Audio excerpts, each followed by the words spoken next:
Olá! O Espaço Comunicação apresenta hoje duas videobiografias. A primeira conta a história de Marco Conká, um artista excêntrico que uniu sua paixão pela música com o sonho de criança de se tornar palhaço. Para comentar sobre essa videobiografia do grupo Ar7 Produções, eu converso com Renan Vidalon, editor do vídeo. Renan, muito obrigado pela sua presença. Bem-vindo ao programa. Eu que agradeço, obrigado. Renan, por que vocês escolheram o Marco Conká para ser o personagem da videobiografia de vocês?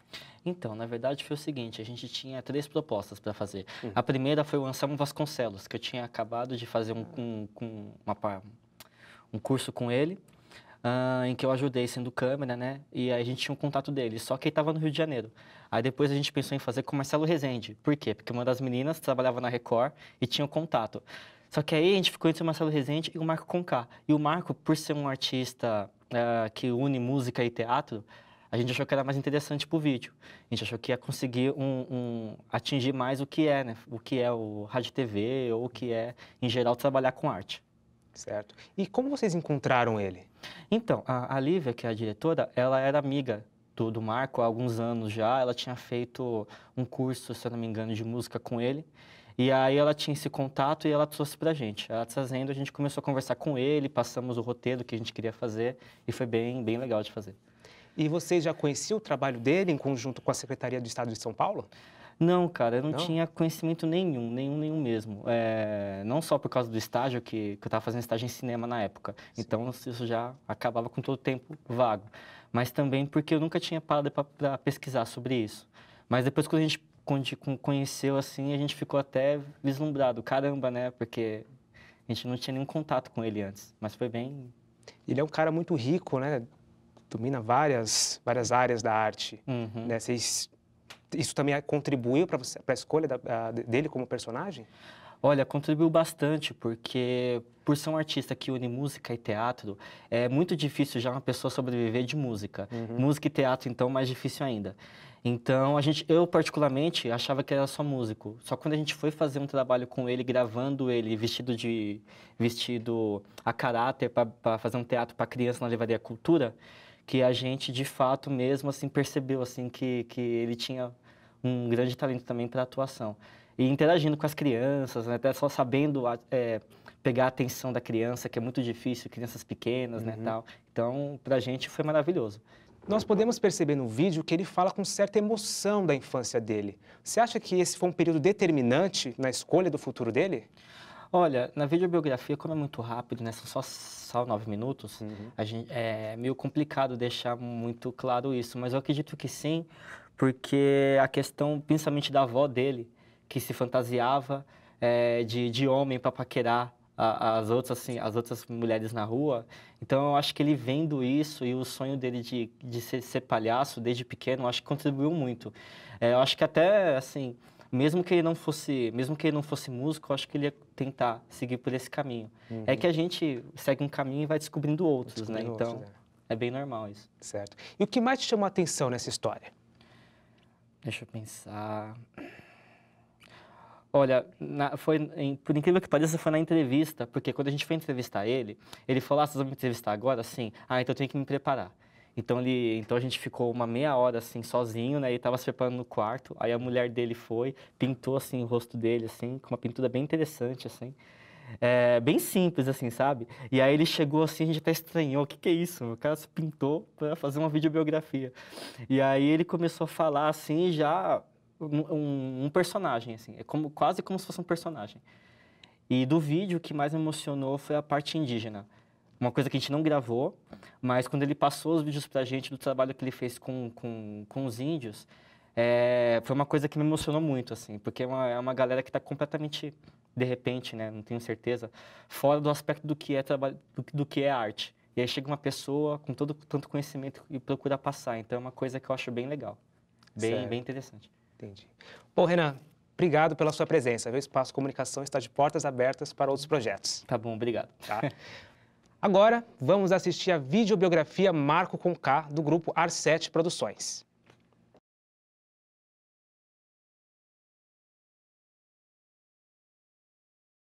Tudo que eu disser poderá ser usado contra o meu ego no tribunal das ilusões. Eu nasci com o coração aberto. para dar um nome para essa criança de coração aberto, minha mãe se inspirou na bagagem de nomes da Iugoslávia. Meu pai veio da Iugoslávia. Então ele trouxe na bagagem nomes como Dragica, Zlatko, Dubravko. E na minha vez, a minha mãe, Vera Lúcia, falou: meu filho vai se chamar Marco com K. Desde que furei a placenta da minha mãe, vim nadando até aqui. Então, com 6 anos de idade, eu queria ser palhaço. Da minha família, da parte da minha mãe, tem uma tia-avó que morava em Santa Catarina. E quando ela vinha visitar a gente aqui em São Paulo, eu lembro que ela punha o pé dentro da minha casa e eu falava: tia, me pinta de palhaço. E era uma tia que era uma figura bem excêntrica. Eu lembro que tem histórias dessa tia, do tipo, quando ela era jovem, ela se vestia de homem para paquerar as vizinhas da frente. E ela não era homossexual, não, ela fazia para tirar onda. E assim, de alguma maneira eu percebia essa irreverência, a presença de espírito dessa tia, e eu relacionava com o palhaço. Isso foi quando eu tinha por volta de 6 anos. Aí, por volta dos 10, 12 anos, eu lembro que eu andava de skate, eu competia de skate, enfim. E aí eu lembro que um dia, eu treinando, andando na pista de skate, eu lembro de eu ter um insight e eu falar comigo mesmo, assim: a disputa não é com o outro, é comigo mesmo. Vou fazer música. Então eu lembro que essa determinação ali, de alguma maneira eu enxerguei que o fazer música estava ligado ao meu caminho de superar a mim mesmo. Pra te escalar ao amanhecer, São Paulo do céu cor de laranja. Eu, por volta de 2003, mais ou menos, eu lembro de ter ido buscar uns mestres, e a Silvia Leblon, que é uma palhaça aqui de São Paulo, uma atriz e palhaça, que coordena vários cortejos de palhaço na rua. Então, a minha escola do palhaço foi muito essa coisa de sair na rua. Então, experimentar figurinos, o nariz, a máscara, mas ir para o jogo, ir para a rua, com instrumento, sem instrumento, com o nariz, sem nariz. Então, a minha escola de palhaço vem muito a partir dessa experiência com a Silvia Leblon.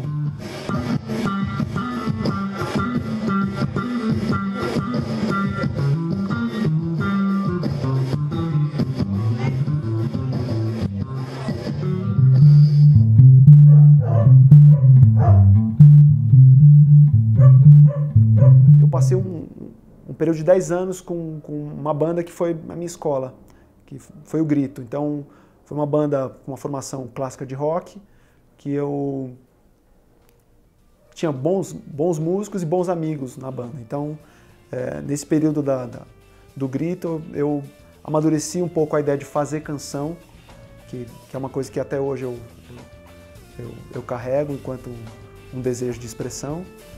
E experimentei muita coisa também, dessa ideia da voz e o corpo. Poeira, pedra paulada precisa,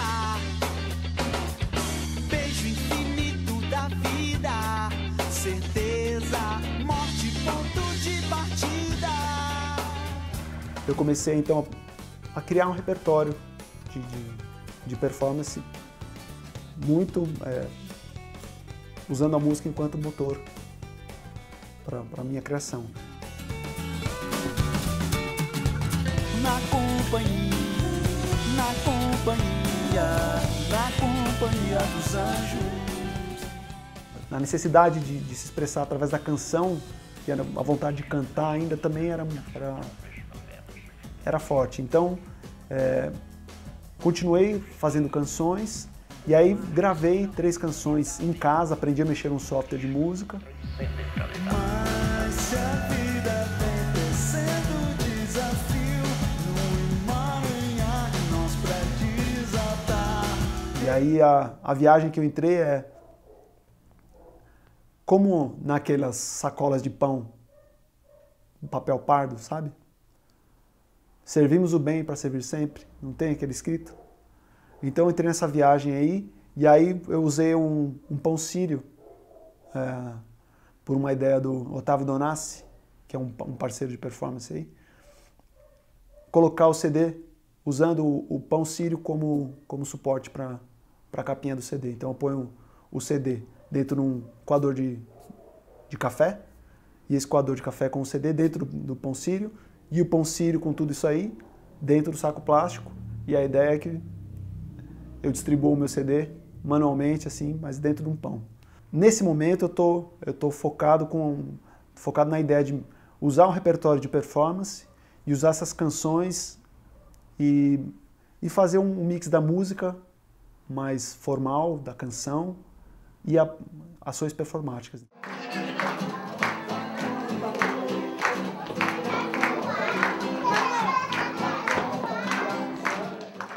Eu comecei a trabalhar com uma série de projetos da Secretaria de Cultura de São Paulo.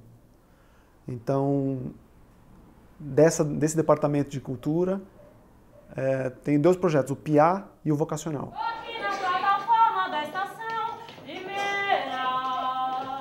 Ela olhou pra ele, meu Deus do céu, tá bom já, rapaz? Do jeito que a gente se propõe a fazer, a história é contada com e pelas crianças também. Então, cada vez, a cada encontro, que a gente faz a mesma história, ela sai diferente. Tem uma coisa que o Marco, ele é uma pessoa aberta de verdade, assim, disponível de verdade. É alguém que gosta do risco. Então ele escuta e responde às crianças de um jeito que é muito especial para essa linguagem da interatividade, assim. Além do rei, meu Deus do céu. Príncipe!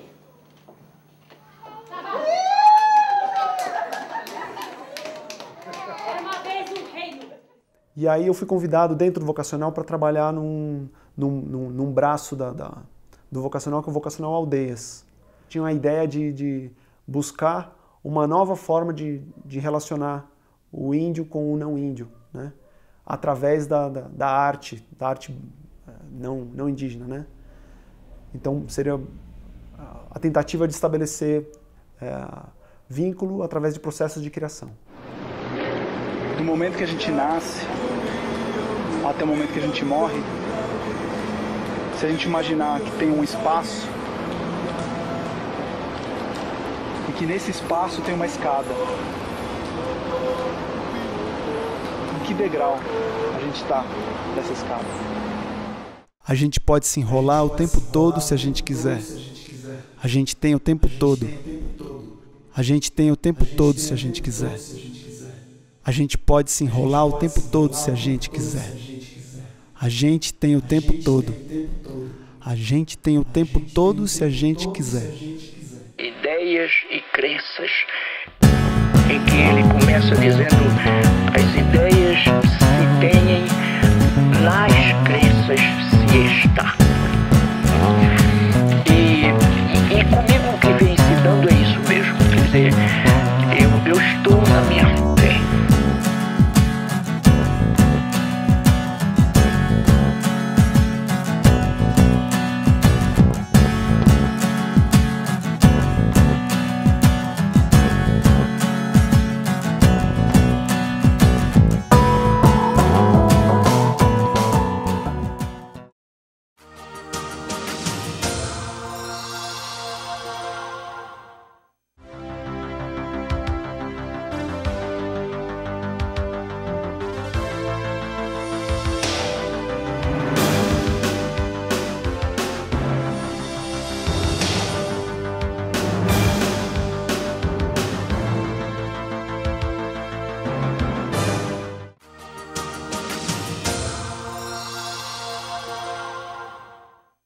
O Espaço Comunicação está de volta e nesse bloco eu recebo Maiara Gumauskas para falar sobre a videobiografia Valério Araújo, Entre Plumas e Paetês.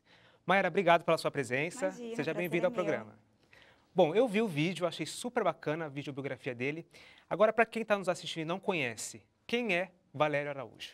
Ele é um estilista incrível. Ele, além de ser muito talentoso e muito famoso por fazer figurinos das famosas, as cantoras, Gabi Amarantos, Cláudia Leite, ele é super humilde, muito divertido, uma pessoa maravilhosa.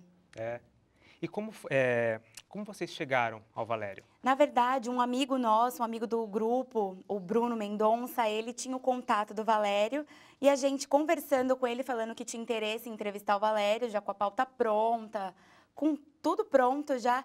Ele chegou e comentou com a gente, falou que uma amiga dele tinha feito um vestido, algo parecido, né, com o Valério Araújo, que ele podia passar o contato dele pra gente. E aí foi instantâneo, a gente entrou em contato com ele e ele aceitou de imediato. E onde vocês gravaram os depoimentos? Bom, com ele, a gente gravou no ateliê dele ali no Copan, porque o ateliê dele é no térreo do Copan e ele mora, se eu não me engano, no 15º andar, algo parecido, mas ele mora lá também. E a gente quis gravar lá porque é o que representa ele. É bem colorido e é o que dá nome à videobiografia, né? As plumas e os paetês. É onde ele mais fica e onde ele mais gosta de estar. Então, a gente preferiu gravar no ateliê dele para mostrar um pouco disso. Legal. E como é que foi gravar com ele? Ele é uma pessoa muito divertida, a gente vê pelo vídeo que é uma pessoa bastante extrovertida. Não, ele é sensacional. Ele ficou fazendo descontraído o tempo inteiro, ele não deixou a gente nervoso, porque era o nosso primeiro trabalho em vídeo, né? Assim, sozinhos, operando câmera, a gente estava com uma pessoa famosa, a gente estava nervoso. E pela receptividade dele, pelo jeito dele, a gente ficou super à vontade, a gente conversou como amigos mesmo, sabe? Sem ter muitas papas na língua. Ele deixou a gente super à vontade, ele foi uma pessoa muito legal com a gente, ficou fazendo piada, brincadeira o tempo inteiro e respondeu as perguntas assim, mesmo a gente sendo estudante, iniciante, ele acatou, sabe, as coisas que a gente falava, se a gente pedia para ele falar um pouco mais sobre aquilo. Ele, sabe, dava mais ênfase no que a gente pedia, ele respeitou bastante a nossa autoridade. Vocês acabaram não ficando muito presos ao roteiro, né? A espontaneidade dele deu asas. Totalmente. Ele começava a contar histórias que a gente nem imaginava. Quando a gente fez a pauta, a gente não imaginava que era desse jeito. Então, uma pergunta foi puxando a outra. A gente fugia um pouco do roteiro por causa disso. A história dele era tão interessante que a gente pegava esses ganchos que ele dava e transformava as perguntas. Foi muito legal. Bacana. Maíra, obrigado pela sua presença, viu? Obrigada a vocês. Bom, para finalizar, vamos assistir agora a videobiografia Valério Araújo, Entre Plumas e Paetês. E para saber tudo sobre a nossa programação, é só acessar o site, hein? www.usjt.br/TV São Judas. E curtir a fanpage no Facebook. Tchau e até a próxima.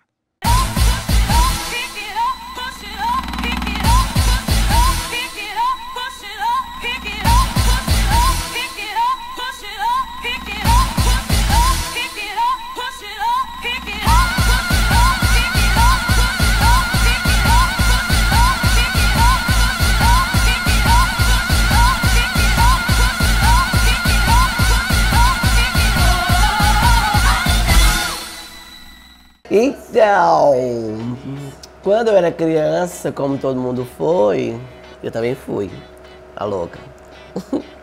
Então, eu sou o caçula de uma família de 8 irmãos. Na realidade, minha mãe teve 16 filhos, se criaram 9. E eu sou o caçula, o patinho lindo, o patinho enfeitado da família. E acho que desde criança eu desenhava, e o que me trouxe para esse universo da moda, o que eu faço hoje, eu acho que na realidade minhas irmãs que indiretamente incentivaram. Que eu sempre falo que eu sou de uma família de costureiras, bordadeiras, crocheteiras, fofoqueiras, mas na realidade, na minha época, todas as famílias, todas as meninas faziam enxoval para casar. Então, compravam revistas para aprender ponto cruz, crochê, pinturas. E eu via isso. E eu, como eu já desenhava, eu comecei a praticar também, pintar pano de prato, pintar roupa, pintar o set. E no colégio já ganhava dinheiro, fazendo os trabalhos dos meus amigos da sala. E um dia eu resolvi fazer um curso que eu ouvi no rádio, um curso por correspondência. E isso eu tinha 15, 16 anos. E nas apostilas, em uma delas, veio os desenhos de croquis, né? Então, me incentivou mais.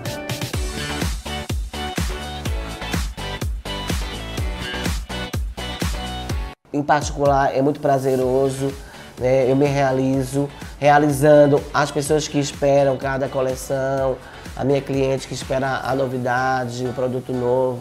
Então, acho que é muito gratificante. É estressante, sim, é caro fazer uma coleção, mas é sempre uma realização, eu fico sempre muito feliz e muito satisfeito no final do desfile, ou até de uma criação para o cliente. Cada criação que eu faço para o cliente, eu me realizo, realizando elas. My love boys, boys, boys, boys, my love boys, boys. My love boys, boys, boys, boys, my love boys, boys. Eu sou de uma família, de uma cidade pacata e de uma família super tradicional. A maioria dos eram homens, né? E tudo cabra macho, vaqueiro. E nem por isso eu não me acho cabra macho, tanto quanto qualquer outro macho. Mas eu nunca tive problema na minha família porque eu sempre fui muito excêntrico, né? Apesar de ser do interior, mas eu sempre fui muito vaidoso. Como eu acompanhava essa coisa de moda e eu queria estar sempre muito fashion. E eu não era a ovelha negra da família, eu era a ovelha colorida da família. Mas como sempre trabalhei e ganhei meu dinheiro, meus pais, né? Meu pai especificamente e meus irmãos, nunca pegaram no meu pé, porque sempre viram eu atendendo a high society da minha cidade, né? E sempre ganhando meu dinheiro com o meu trabalho, fosse eles achassem afrescalhado, né? Ou não, eles me respeitavam. E eu sempre usei do meu espaço também, de tipo, se meus irmãos podem levar os amigos dele para almoçar em casa, ou para jantar, ou para dormir depois de uma balada, de uma festa, por que eu não posso levar meus amigos? Então, eu nunca tive esse problema nenhum em casa, apesar de ser de uma família simples. Nunca tive problema porque eu acho que eu fui fazendo direitinho, de um jeito que eles vissem que eu era gay, mas que eu sempre fui profissional e responsável. Foi extremamente normal em São Paulo, eu como gay, porque eu trabalhava na 25, eu usava muita roupa extravagante, sempre gostei. Se eu usava lá, imagina aqui. Então eu nunca tive problema. Eu acho que essa coisa do estilista também faz com que as pessoas, por mais careta que fossem, sabiam ver, né? Estilista. Então, por mais que eles quisessem agredir de alguma forma, trabalha com moda, por isso que é assim, enfeitado, fashion, tem cabelos coloridos, que eu tive todos os cabelos coloridos que vocês não imaginam. Hoje estou extremamente básico em relação a como eu era 20 anos atrás.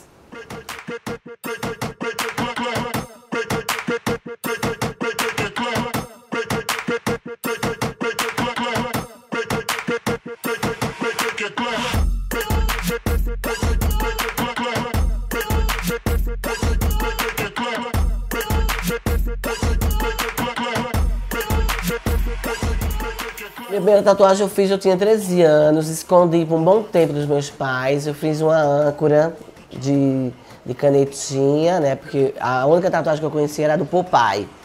E aí escondi, meu amigo tatuou com aquelas agulhas de costura mesmo, que é nanquinha. E depois ele dava uma chinelada, mas é aquela vontade, meu bem, não tem infância certa. Mas todas as minhas tatuagens eu fiz, a maioria aqui. Todas foram aqui, fora a minha âncurazinha. As outras foram todas feitas aqui e eu sempre procurei fazer tatuagens que significasse, né, algo que, tipo, essa orquídea é a estampa da minha primeira coleção do Hotspot, que eram putas e madames, o tema, e a orquídea é reconhecida no mundo como a flor que mais parece com o órgão feminino. E ela escorrendo assim é porque eu uni o underground com o universo da madame, né? O trash com o glamouroso. Então eu fiz essa coisa mesmo da orquídea se decompondo. E aí depois eu fui fazendo, eu fiz meus pais, aí fiz o Sagrado Coração de Maria, porque minha mãe chama Maria, fiz os beijos da minha mãe. Aqui eu fiz do meu pai, aí eu fiz do Padre Cícero, porque meu pai é do Juazeiro do Padre Cícero. Aqui é a data do meu aniversário. Aqui tem a assinatura dele, a assinatura dela. Aqui tem meu signo de Áries. Aqui é minha logomarca, é exatamente a minha etiqueta, é exatamente isso. E tem os sutiãs, né? Aqui tem o sutiã. Tem as tatuagens dos ex-namorados nas costas. que eu vou fazendo decorrer, assim, depois de 1 ano eu tatuo, quando eu tô namorando, e aí depois quando acaba, aí eu faço um risco. E eles que determinam, porque eles que sempre me humilharam, sempre terminaram, sempre me trocaram, sempre me traíram. Mas como eu tenho um psicológico bom, tô na pista, aí arrumo outro. Agora eu tô namorando, né, Paulo? E foi só isso que aconteceu.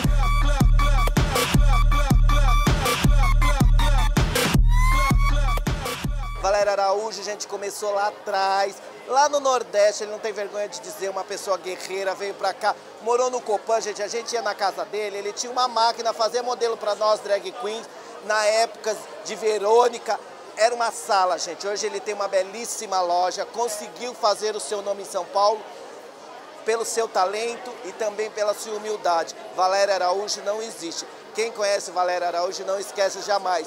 E o Valério faz parte da cultura do país e o Valério faz parte da noite. Encontrar o Valério na noite é a coisa mais divertida, mas uma coisa eu não gosto de encontrar.